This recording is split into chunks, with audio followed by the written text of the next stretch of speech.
आणि जे लोक म्हणतात की तुमच्याकडे शेततळ आहे म्हणून तुम्ही पाणी शेततळ आहे तुम्ही सोडा त्याच्यामध्ये, मला वाटत नाही की तुम्ही असं सोडलं पाहिजे. कारण पूर्ण माहिती घेतल्याशिवाय तुम्ही असं पूर्ण मत्स्यपालनमध्ये उतरायला नाही पाहिजे असं मला वाटतं. ट्रेनिंगच्या माध्यमातून मला कळालं की एवढ्या पण गोष्टी आहेत की आपल्याला पूर्ण कराव्या लागतील तर कुठं सक्सेसफुल एक प्लांट आपला चालू होईल.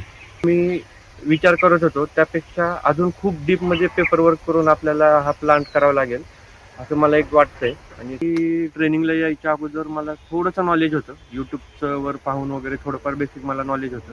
पण जेव्हा ट्रेनिंग माझं कंप्लीट झाले आज, त्याच्यामध्ये मला पूर्ण पाण्याची पीएच काय असते, परत आपण अमोनिया कसा चेक करायचा, इथून पूर्ण डिटेल म्हणजे माशाला राहण्यासाठी पाणी, ऑक्सिजन आणि फूड ह्या 3 गोष्टी कशा प्रमाणात आपण मॅनेज करायच्या ह्याचं पूर्ण डिटेलमध्ये नॉलेज मला सरांकडनं भेटलेलं आहे.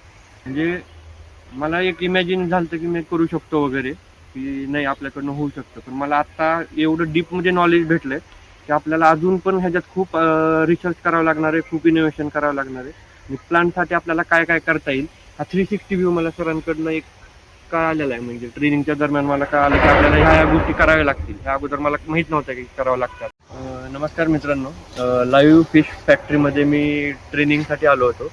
ॲक्च्युली ह्या प्लांटची माहिती मला सोशल मीडियावरनं कळाली होती आणि शेतामध्ये फार्म असताना मला त्याच्यामध्ये नवीन फिश फार्मिंग करायची आयडिया सुचली म्हणून मी सरांकडं ट्रेनिंगसाठी विचारलं की कधी ट्रेनिंग आहे वगैरे. सॅटर्डेचा तारीख ठरल्यानंतर मी इथं स्वतः ट्रेनिंगला आलेलो आहे.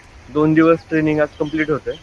त्या ट्रेनिंगमध्ये मला जेवढे सारे प्रश्न पडले होते की फिश फार्मिंग असे कसं असतं, काय काय असतं त्याच्यामध्ये, काय काय चॅलेंजेस असतात, त्याबद्दल मला पूर्ण माहिती सरांनी एकदम डिटेलमध्ये सांगितली.